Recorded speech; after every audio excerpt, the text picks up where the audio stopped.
Artificial intelligence, বুন অর্কার। চলচ্চিত্র জগৎ বহু বিবর্তনের সাক্ষী। নির্বাক চলচ্চিত্র থেকে টকি, রূপলী পর্দা থেকে ওটিটি, সাদা কালো থেকে রঙিন, বহু বিবর্তনের সাক্ষী এই সিনে জগৎ। বর্তমানে আরেক বিবর্তনের দোরগোড়ায় দাঁড়িয়ে রয়েছে এই চলচ্চিত্র জগৎ। কৃত্রিম বুদ্ধিমত্তা বা এআই খুব সাহসীভাবে সন্তর্পণে পদার্পণ করছে চলচ্চিত্র নির্মাণের জগতে। জেনে নেব তার pros and cons. Any technology, if it is productive, if it is cost, if it's low enough cost, it would be a boon. Any technology. Okay, so in that sense, I think it would be a boon. But the problem is that in a filmmaking setup, they're not just the filmmakers, they're also the distributors, they're also the producers, the financiers.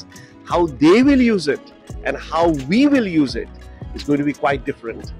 And if the producers prevail, we might get something really that's a curse, which is that they might push, they might not allow new voices to come up, and that's already happening. For instance, the OTT platforms today are not actually allowing lots of new voices to come out, to emerge, and AI might actually help that.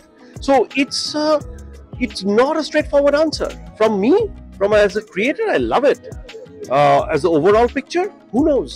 এই যে format camera চলছে 35 আসেনি, 125 format চলছে, আর এখন কাজ করছি মিররলেসে।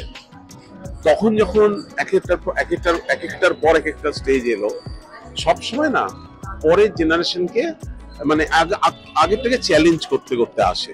এইবার আমি ব্রেসওয়ার ফ্যান ছিলাম, আমি অ্যানসেল অ্যাডামসের ছবি দেখেছি, আমি সালগাডোর ছবি দেখেছি, আমি এখানকার সব স্টলওয়ার্সদের ছবি দেখেছি।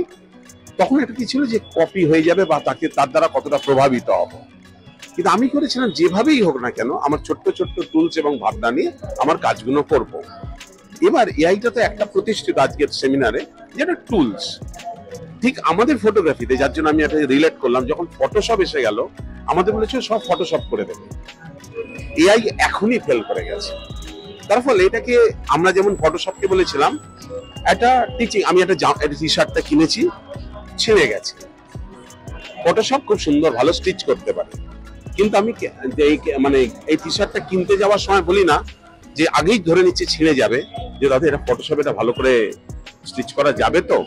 এআইটা আমি এই দৃষ্টিভঙ্গিতে দেখি, এটার জন্যই শিখতে এসেছি, আজকে বলার জন্য না, আমার বলা এটা দৃষ্টতা।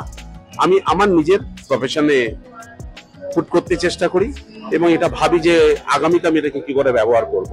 গতকাল রাতে I saw somebody is posting something যে টাকডুম বাজাই বাংলাদেশের ঢোল, সেখানে যে মহিলা নাচছেন না, অ্যাকচুয়ালি এটা আবার এআই তৈরি করেছে, নাচছেন উনি, ঘোরার আগে ওনার মাথা ঘুরে গেছে, সেটা উনি করতেন না, সত্যজিৎ বাবু সেটা করতেন না, কিন্তু সত্যজিৎ বাবুর করা ওই jumping across the imaginary line সেটা হয়তো এআই ঠিক করে দিত। তখন উনি ভাবতেন উনি করবেন কি করবেন না, কিভাবে ওটাকে ম্যানিপুলেট করবেন, because all film makers are manipulated. একটা মজার প্রশ্ন, সত্যজিৎ রায় বেঁচে থাকলে কি এআই ইউজ করতেন?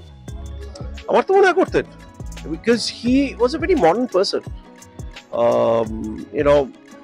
ওনার আমি যদি ওনার ফিল্ম স্ট্রাকচার দেখি, ফিল্ম স্ট্রাকচার ফাইনালাইজ হওয়ার আগে উনি যেভাবে ইউজ করেছেন, that's very very modern. So he is a modern person, he would have experimented with ইট।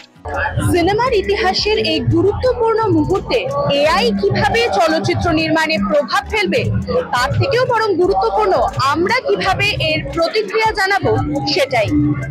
ক্যামেরায় অশোকের সঙ্গে সঞ্চয়িতার রিপোর্ট, এস নিউজ।